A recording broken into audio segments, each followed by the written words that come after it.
যে এই সরকারের যে একটা লন্ডভন্ড অবস্থাতে ডক্টর ইউনূস সাহেব উনি অন্তর্বর্তীকালীন একটা ক্যাবিনেট নিয়ে উনি কাজ করছেন, আমরা এই 1 বছরে আমাদের কি অর্জন করলাম? থ্যাংক ইউ জলিল ভাই কোশ্চেন করার জন্য। আমি মনে করি যে আমাদের যে জনমনের যে প্রত্যাশাটা তো আসলে আকাশসম। সেটা তো ডক্টর মোহাম্মদ ইউনূস স্যার কেন, অন্য যে কোনো এক্সপিরিয়েন্সড কোনো সরকারও যদি আসতো, যাদের সরকার চালানোর অভিজ্ঞতা আছে, তারাও হয়তোবা এই আকাশসম প্রত্যাশা পূরণ করা তাদের দ্বারা সম্ভব না। তবে উনি 1 বছরে যে অর্জনটা করেছেন সেটা আমি মনে করব সাগরতুল্য। তো আপনি যদি দেখেন শেখ হাসিনা যেভাবে সে পালাই গেল, শুধু তাই না, একটা রাষ্ট্রের প্রধান নির্বাহী পালাই গেছে যে অবস্থায় তিনি ক্ষমতা নিয়েছেন বা তাকে দায়িত্ব দেওয়া হয়েছে। প্রধান নির্বাহীর পাশাপাশি সংসদের স্পিকার সেও পালাইছে, আপনার গভর্নর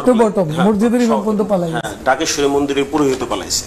তো এমত অবস্থায় আপনার অর্থনৈতিক দিকটা যদি চিন্তা করেন, তো পুরো ব্যাংক সহ সব দেউলিয়া করে দিয়েছে।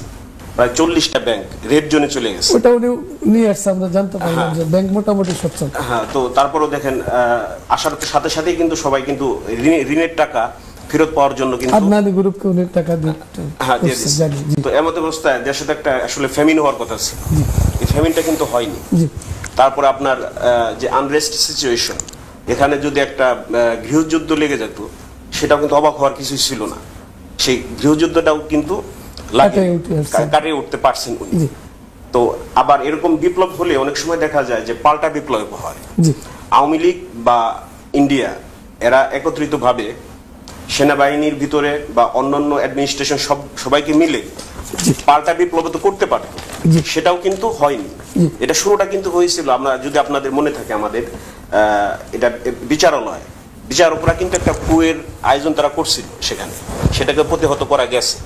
তো এর ভিতরে আপনার প্রায় 200-এর মতো বিভিন্ন ধরনের সরকারের বিরুদ্ধে প্রতিবাদ বা এরকম ওয়ান আফটার অ্যানাদার তারা আসছে। কোন অংশটাতে এখন আইনশৃঙ্খলা পরিস্থিতি নিয়ে আমরা দেখতে পাচ্ছি, এটাকে আপনি মনে করেন কি এটাকে কাটিয়ে উঠতে পারছে সরকার? সেটা তো 100% অবশ্যই না। আচ্ছা, সেক্ষেত্রে সকলের সহযোগিতা প্রয়োজন।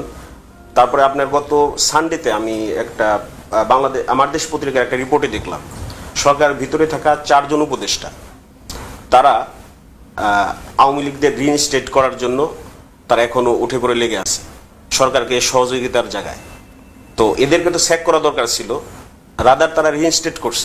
তো সবাই যদি অসহযোগিতা করে, তাহলে ডক্টর মোহাম্মদ ইউনূস স্যার আন্দোলনটার পরে তাদের যে মূল কথাই ছিল যে সংস্কার, বিচার, ডিজিএফআই তো হাত দেওয়া হয় নাই, সেনাবাহিনী তো হাত দেওয়া হয় নাই, অ্যাডমিনিস্ট্রেশনে তো আপনার মন্ত্রণালয় সেভাবে কিছুই করা হয়নি।